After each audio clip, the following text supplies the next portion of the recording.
The first ultra-intelligent machine is the last invention that man need ever make. The statement was made by mathematician Irving John Good in 1965. He was envisioning a machine smarter than any human who had ever lived, one that would design even smarter machines and leave humans in the dust. Now, while we haven't created an ultra-intelligent machine, we have successfully created something that could end our species, but if used correctly, could also save us. In the history of our species, we've been remarkably skilled at inventing and using tools to further our civilization. From the stone axes and spears of our ancestors to steam engines and computers, the knowledge and intuition used to create these tools has allowed us to improve the quality of our lives tremendously. Today we stand on the precipice of a new invention, artificial intelligence, the next chapter in our story, but unlike the tools of the past, AI could do both harm and good. So what if we invented the wheel but didn't know how to use it? So what if the light bulb was never imagined? If these inventions failed, the most likely outcome is that our civilization would probably just continue the status quo. But with the addition of AI, things are about to change. On the one hand, a sentient AI, if that's even a possibility, could dethrone humans as the smartest species on Earth and try to take over the planet for its own benefit. But if we can harness the power of artificial intelligence and put it to good use, it could potentially save us and the entire planet. This is how AI will save humanity. Just before we talk about the ways AI is already changing our world, I realize that most people don't have problems with AI itself, but with how it's being developed, and I completely understand that. I feel that way as well. To help us prevent Skynet from happening, people like you and me who care about the ethical use of AI need to get into the rooms where these decisions are made, and to do that, we need to start a career in tech. And no, you don't need a college degree or even any previous experience, thanks to the sponsor of today's video, Course Careers. All you need to do is go through an affordable online course where you learn everything required to actually do the job, and once you're done, you have the incredible opportunity to work with one of the many companies Course Careers is partnered with. These companies drop their degree and experience requirements to hire Course Careers graduates into entry-level positions and internships. You no longer need to spend a fortune on college to get a good paying tech job, and you don't have to take my word for it. This is Nyla. She's a 19-year-old who went from being a Starbucks barista to making over $60,000 in a remote technology sales career, and here's Ben, who went from being a college dropout working as a middle school janitor to making $80,000 as a tech sales rep working fully remote. To get into those rooms so we can make sure AI is used for good, go to CourseCareers.com or simply click the link in the description down below and sign up for their free introduction course where you'll learn exactly how you could start a high-paying tech career without a degree or previous experience. And when you're ready to get the full course, use code Aperture50 to get $50 off. Back to our story. AI has advanced rapidly in recent years, which is why visions of sentient machines taking over the world have been dominating the news cycle. There is, and rightfully so, a lot of criticism surrounding the rapid development of artificial intelligence. We've made several videos talking about the dangers of algorithms and AI tools like ChatGPT right here on the channel, but among all of that, there are a lot of positives that have come with the development of AI, some of which are already revolutionizing our world. Cancer is one of the biggest hurdles we have to face as a species. Research shows that if you live long enough, cancer will eventually kill you if you don't die of something else first. 1 in 2 people in the world will develop some form of cancer during their lifetime. The numbers are scary, but they might not be for much longer. Artificial intelligence is helping to advance cancer treatment by quickly understanding how cancerous cells become resistant to anti-cancer drugs. AI tools can help to massively improve cancer drug development and use. Pharmaceutical companies are using AI to scan through large volumes of data and use predictive analysis to figure out which molecules are best suited for use in medication to fight cancer. And it's not just theory. In a recent study, researchers from the University of Toronto and Insilico Medicine used a computer program called AlphaFold along with a tool called Pharma.ai to find a new way to treat liver cancer. The AI tool found a new target to attack the cancer and also found a molecule that would stick to that target. This molecule could be included in a new cancer treatment drug. The researchers completed all of this in just 30 days, so imagine what they could do with more time and more powerful AI tools. Artificial intelligence is also being used in medical imaging, analyzing CT scans, X-rays, and MRIs to find lesions or other abnormalities a human radiologist might miss. These are pattern-oriented repetitive tasks, exactly what machines excel at. Even if AI isn't able to assist with critical areas like surgery or specialized care just yet, If it can improve the productivity of medical professionals by 2 to 3 times, which is probably a conservative estimate, it might just be that we have a healthcare revolution at our hands. Research shows by the year 2034, there may be a shortage of up to 48,000 primary care physicians. Tools like these might allow us to bridge the gap between the amount of care we require and the number of physicians available to give us that treatment. There was a recent incident where an unknown tick-borne disease on a dog was producing confusing symptoms. The dog's worried owner put the details of its symptoms into GPT-4, which hypothesized what the condition might be. The owner took this information to a second veterinarian, who confirmed one of the probable diagnoses that GPT-4 had suggested. While the puppy still definitely needed to see a real vet, GPT-4 was able to massively speed up the time it took to diagnose the illness. Today, the dog has made a full recovery, thanks in part to GPT-4.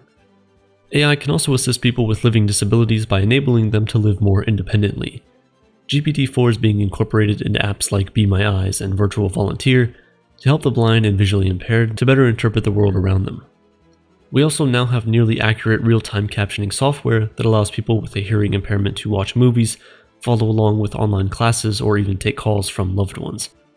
AI has the potential to create life-changing opportunities for people living with disabilities. It makes it easier to create interactive tools to support both physical and mental accessibility, and to promote independence.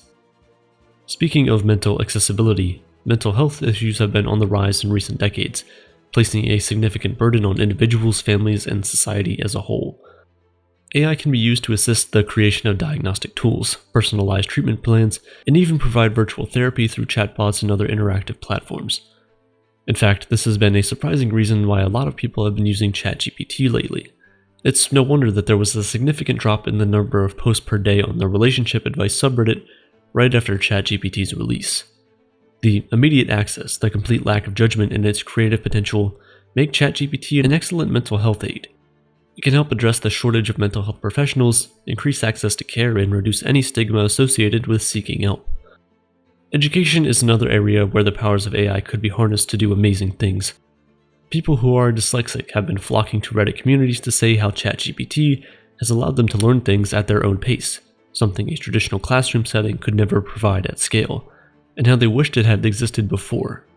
We've had online classes before, yes, but though they were accessible, the content was never tailored to each person's individual needs. With artificial intelligence tools, you can create that with just one prompt.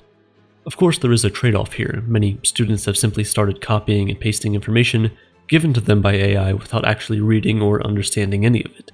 People are genuinely worried that this might cause students to lose interest in learning anything.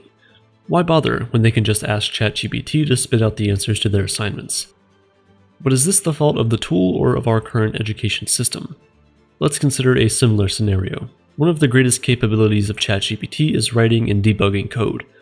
You might imagine that this would discourage people from learning to code. That is, until you read about the people who have, for the first time in their lives, found a friend, so to speak, who will not only give them examples of good code. ChatGPT can also tell them what mistakes they made and speak to them with a respectful tone, as opposed to coding forums that are known to criticize users for asking too obvious questions. I'm a victim of that myself. The potential of AI in education is huge, with its ability to customize learning experiences to individual students and to bridge the gap between well-resourced and under-resourced schools. By identifying and addressing each student's unique needs, strengths, and weaknesses, AI can encourage a more inclusive and effective learning environment, which has the potential to reduce educational inequality. One of the GPT-4 demos included writing the code of a website from a rough drawing on a napkin. Imagine how much power that gives a small business owner to start their own project. Something that previously would have required a lot of money and time can now be done with a few well-written prompts. There is an obvious concern about job displacement with all of this, but how many people live to write emails? How much meaning does one get by spending hours debugging code only to find out what was missing was a semicolon? Wouldn't we rather spend our time on more meaningful pursuits, trying to understand the meaning of life and our place in the universe? These are the areas that large language models aren't able to compete with humans. And without a fundamental restructuring of their architecture, cognitive scientist and AI researcher Ben Goertzel thinks that they are never realistically going to be able to think like that anyways. Purely from a knowledge and research perspective, even though AI isn't intelligent enough to make decisions on its own, just being able to summarize large quantities of information will massively assist innovation and research. Combined with its teaching abilities, power to analyze large quantities of data, and ability to brainstorm, you have an information juggernaut on your hands that will revolutionize the way you learn and understand things. This even applies to the wisdom of the past. AI can help with the preservation and dissemination of human knowledge and cultural heritage. As our world becomes increasingly digital, there's a risk that important historical artifacts, documents, and any works of art may be lost or forgotten. AI can assist in the digitization, organization, and analysis of vast amounts of cultural data, ensuring that future generations can learn from and appreciate the accomplishments of those who came before. ChatGPT is fundamentally a language model and has now been used to speak languages that are nearly extinct. This is absolutely vital to their preservation. In fact, ChatGPT was recently used to recreate native-sounding phrases from the Chinook jargon language, a Native American language that's almost extinct. Now, take a moment to imagine harnessing all these powers to solve the most dire problems that our civilization faces. Whether it's climate change, an asteroid impact, or another raging pandemic, or depleting energy resources, artificial intelligence can help with all of these. It can legitimately accelerate innovation, programmers can be more efficient, researchers can churn out more output, and the healthcare system can ease the pressure and be prepared for when it's really needed. I mean, looking at all of this, isn't it immoral to not embrace AI at this point? What inventions might a superhumanly capable artificial general intelligence make? Asked Ben Goertzel, referring to a machine similar to the one John Irving Good also imagined. Perhaps little things like curing cancer, death, and mental illness, solving climate change, space travel, mind uploading, cheap food, fusion energy, an era of abundance in which nobody has to work for a living, and people can focus on social, spiritual, artistic, and intellectual fulfillment. Or as AGI researcher Joshua Bach put it, there may be a 10% probability that people will die if we build artificial general intelligence, but there is a 100% probability that people will die if we don't. Especially you.